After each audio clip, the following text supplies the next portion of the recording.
Viaduct है वो पूरा हो गया।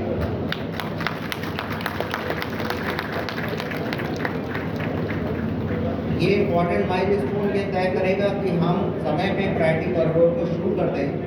मैं आपसे साझा करना चाहूँगा कि भारत सरकार के द्वारा जो हमारा टारगेट है वो जून 23 है प्रायोरिटी कॉरिडोर में ट्रेन चलाने का, लेकिन एनसीआरटीसी मार्च 23 में ही प्रायोरिटी कॉरिडोर में ट्रेन चलाएगा।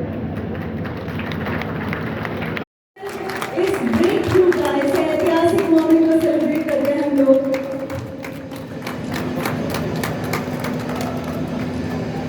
हमारी tunnel boring machine break through करते हुए आरआरटीएस परियोजना की दिल्ली मेरठ आरआरटीएस कॉरिडोर की पहली टनल का ब्रेक थ्रू होते हुए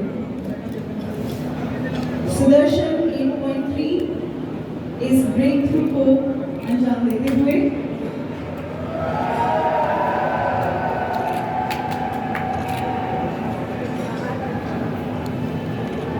ये हम सभी के लिए बेहद खुशी और गर्व का एक मौका है। आप सभी को बहुत बहुत बधाई।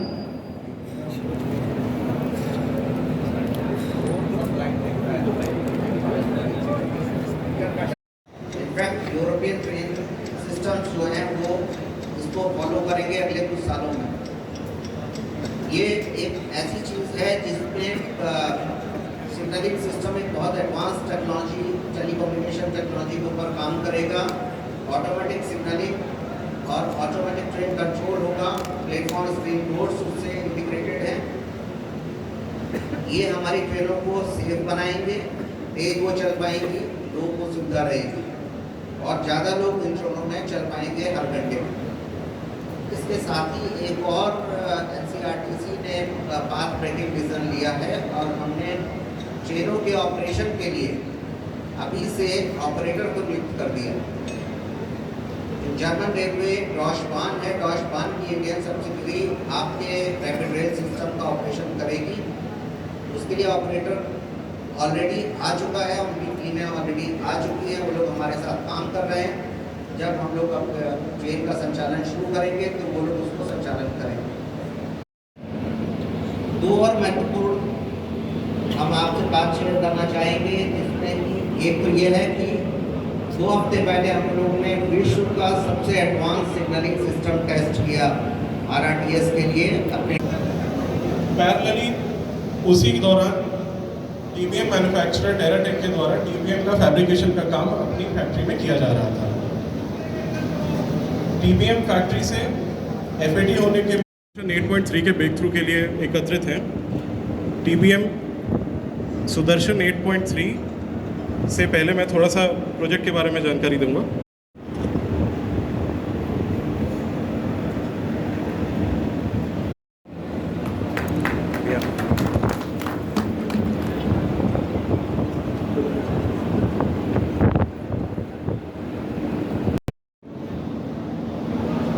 दिल्ली मेरठ आरआरटीएस कॉरिडोर सराय काले खां से मोदीपुरम तक 3 स्टेशन हैं अंडरग्राउंड के, Meerut central station, Vaishali station और बेगमपुर स्टेशन, और इनकी connecting TBM tunnel price. Package 8 के स्कोप में अगर हम बात करें तो mainly prevailing urban transport system in the country.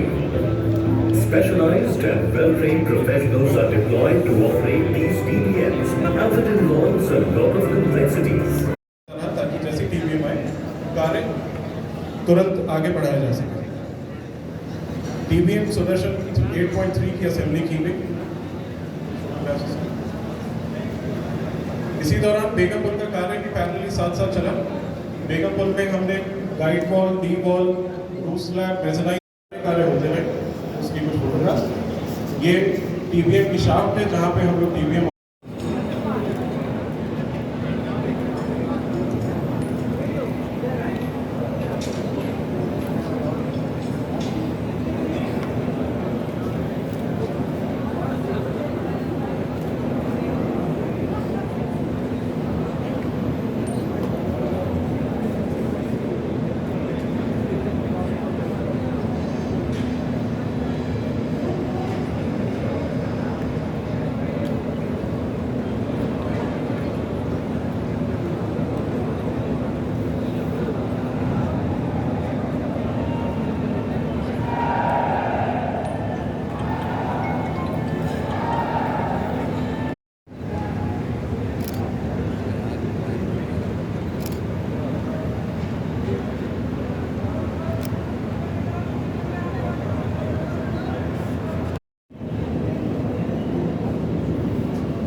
Precasting helps in safe and fast execution of works while ensuring good quality control, minimizing inconvenience to the road users.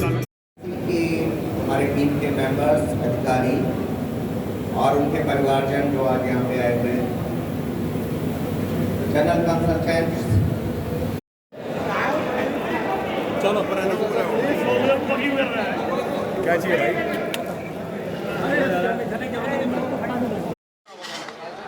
Sir शुरू करें मैंने सर? हाँ बिल्कुल, कोई अगर नीचे बैठना चाहे तो आपको नहीं जाए। विनय सर, आज जो ये टनल बेगमपुल से लेकर गांधी बाग तक शुरू किए हैं, आप भारत के इतिहास में इसे कितनी बड़ी एक उपलब्धि मान रहे हैं? देखिए ऐसा है, RRTS का जो प्रोजेक्ट है नीचे करो। ये इसलिए बहुत ही इम्पोर्टेंट है क्योंकि इस तरह का प्रोजेक्ट अर्बन ट्रांसपोर्ट में रेल बेस्ड इससे पहले कभी हुआ नहीं हमारे देश में।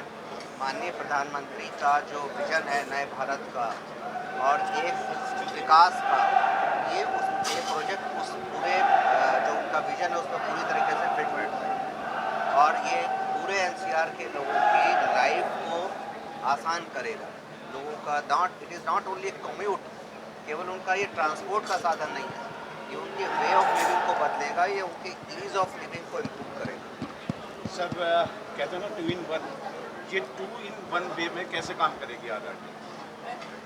मेरठ के लिए बहुत ही एक आपने महत्वपूर्ण सवाल पूछा है जो कि मेरठ के कॉन्टेक्स्ट में एकदम सही है। यहाँ पे हम लोग क्या कर रहे हैं, जो रीजनल रैपिड ट्रांजिट सिस्टम है RRTS है, वो एक हाई स्पीड सिस्टम है जो कि दिल्ली से मोदीपुरम तक ट्रेनें चलेंगी, बहुत तेज़ स्पीड पे चलेंगी। 55 मिनट में हम लोग 14 स्टॉपेजेस के साथ हम मेरठ लोगों को लाएंगे 55 मिनट में, चाहे दिल्ली से इधर या इधर से दिल्ली।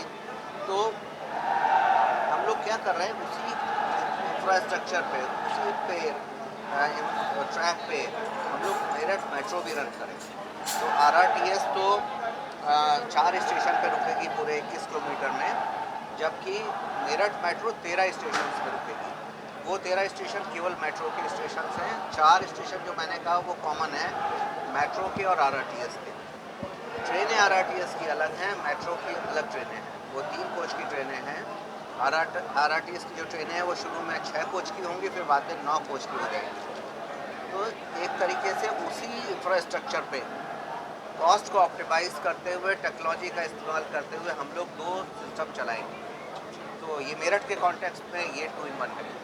सर एक सवाल जो आप अभी बता रहे थे, जब आप अपने संबोधन में एक चीज़ कह रहे थे, सबसे बड़ी चीज़ आप ये कह रहे थे उसके अंदर कि जो हमारा ये काम है कोविड के बाद प्रभावित हुए बिना बिफोर टाइम पूरा होना, तो ये 2025 तक पूरा होना था। आपको क्या लगता है, आप दुहाई तक तो चला रहे हैं, मार्च 23 में दुहाई से दिल्ली तक, मेरठ से कब तक चला देंगे आप? 2024 में पूरा हो जाएगा क्या? देखिए ऐसा है, ये बिल्कुल सही बात है कि कोविड के प्रकोप के बावजूद, और आप जानते हैं कि इस तरह के कॉम्प्लेक्स इंजीनियरिंग प्रोजेक्ट हैं, हाई टेक्नोलॉजी प्रोजेक्ट हैं, इसमें कुछ कंपोनेंट दुनिया भर से आते हैं और पूरे सप्लाई चेन्स अफेक्टेड थे पिछले 2.5 सालों में। इसके बावजूद सब लोगों ने मिल के, सबके सहयोग से, चाहे वो भारत सरकार है, स्टेट गवर्नमेंट है, NCRTC की टीम है, सब ने मिल के इस तरह से प्लानिंग को किया। हमने एक हमारी स्ट्रैटेजी है जिसको हम कहते हैं रिस्क मिटिगेशन, कि हम पहले से ही देखते हैं कि रिस्क क्या हो सकता है और उस रिस्क को हम क्या अभी से करें जिससे वो रिस्क एक्चुअलाइज ना हो जाए।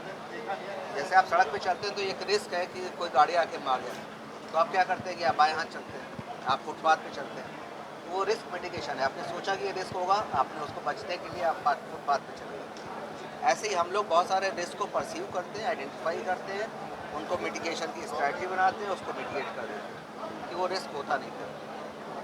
तो इसके तहत हम लोगों ने काम किया और ये सच है जैसा आप कह रहे हैं कि जून 23 जो कि टारगेट डेट है प्रायोरिटी कॉरिडोर की, हम लोग उसको मार्च में ही गाड़ी को चला देंगे। एक अंतिम सवाल है दूसरा आपका सवाल का भी मैं और आपका जवाब दे दूँ, जो आपने कहा कि जून 25 में मेरठ तक गाड़ी को चलना है, तो हम लोग पूरे ढंग से प्रयास कर रहे हैं कि जो भारत सरकार ने हमें टारगेट दिया है जून 25 का, उससे पहले हम मेरठ में गाड़ी को ले आए।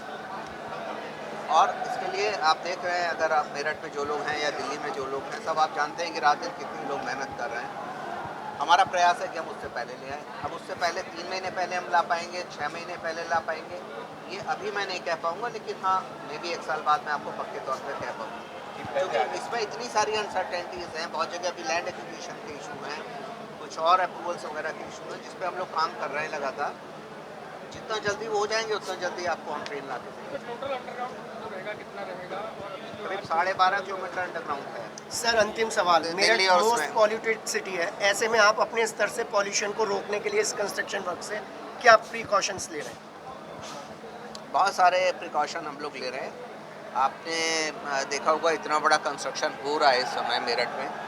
आपने और भी कंस्ट्रक्शंस दूसरी एजेंसीज को करते हुए देखा होगा। ये कोई कंपैरिजन या किसी दूसरे को वो कम नहीं करना है, लेकिन आपने ये ज़रूर देखा होगा कि एनसीईआरटी में हम लोग बहुत तरीके के करते हैं। हमने बैरिकेड किया हुआ है पूरा, जहाँ हम काम करते हैं आपको नहीं बाहर से दिखता कि हम क्या काम कर रहे हैं। तो वो हम इसलिए करते हैं जिससे डस्ट धूल कंस्ट्रक्शन की वहाँ पे ना जाए, कंस्ट्रक्शन की धूल बाहर सड़क पे नहीं आए। हमारे ट्रक आप देखें, जो सड़कें अगर आप कहीं भी किसी कंस्ट्रक्शन साइट से आप कंपेयर करेंगे तो आप जो ट्रक हमारी साइटों से निकल रहे हैं उसके हम लोग व्हील को धोते हैं कि मट्टी उसके साथ चिपक के ज़्यादा बाहर नहीं जाए। सड़क पे सफाई का ध्यान हम लोग रखते हैं। इतना बड़ा ह्यूज कंस्ट्रक्शन हो गया और अभी भी अगर आप देखें कि हार्डली कहीं पे आपको मट्टी फैली हुई है, वो जबकि रोज़ सैकड़ों हज़ारों ट्रक मट्टी हम लोग निकाल रहे हैं ज़मीन से। इस स्टेशन पे भी रोज़ एक्सकवेशन रात में होता है, सवेरे वो मट्टी कहाँ जाती है ये ज़्यादातर लोग को नहीं पता। इसका मतलब ये है कि हम लोग लगातार डस्ट पे ध्यान रखते हैं। जहाँ भी खुली हुई डस्ट है उस पर हरे वो चादर लगा रहे हैं, पानी छिड़क रहे हैं, वो एंटी स्मोक गन हम लोग इस्तेमाल करते हैं। इसके अलावा बहुत सारी ऐसी चीज़ें करते हैं जो आपको नहीं दिखती। प्लानिंग का पार्ट है, प्री कास्टिंग कर रहे हैं हम लोग, कास्टिंग यार्ड में कंक्रीटिंग का काम कर रहे हैं। कोई आप सैंड बिखरा हुआ नहीं देख रहे, इतना कंक्रीट हो रहा है। कहीं आप पत्थर है, एग्रीगेट, वो गिट्टी आप कहीं पड़ी हुई नहीं देखते। क्यों नहीं देख रहे? क्योंकि वो हमने एक प्रोग्राम बनाया है, एक टेक्निक बनाई है, एक स्कीम बनाई है। हम वो सारा काम वहाँ पे करते हैं कास्टिंग यार्ड में। कंक्रीट सारी मिक्सिंग कास्टिंग यार्ड में होती है। वहाँ से ट्रकों में, बंद ट्रकों में वो कंक्रीट आती है और इतना बड़ा कंस्ट्रक्शन आप देख रहे हैं हो रहा है। कहीं भी आपको पत्थर, गिट्टी, बालू कहीं दिखेगा नहीं। तो ये पोल्यूशन रोकने के लिए बहुत बड़ा एफर्ट है और ये छोटी मोटी कोई चीज़ हम नहीं कर रहे कि हमने वो लगा दिया एक छोटा सा चीज़ दिखाने के लिए, वो नहीं है। ये बहुत ही मैसिव स्केल पे हम पोल्यूशन कंट्रोल करने की प्लानिंग करते हैं और उसको एक्चुअली करते हैं। सर ये ओल्ड 4 मंजिल मुझे दिखाई दे रही है नीचे से, तो एक्चुअल में अगर हम पब्लिक को बताएं हिंदी में सीधे शब्दों में कि कोई भी स्टेशन कितना मंजिला होगा, क्या हर मंजिल पर रैपिड या मेट्रो आके रुकेगी? ऐसा है, जो टनल है हम तो कोशिश करते हैं जितनी ऊपर रह सके रहे, लेकिन नीचे शहरों के अंदर अब बहुत सारे स्ट्रक्चर्स हैं।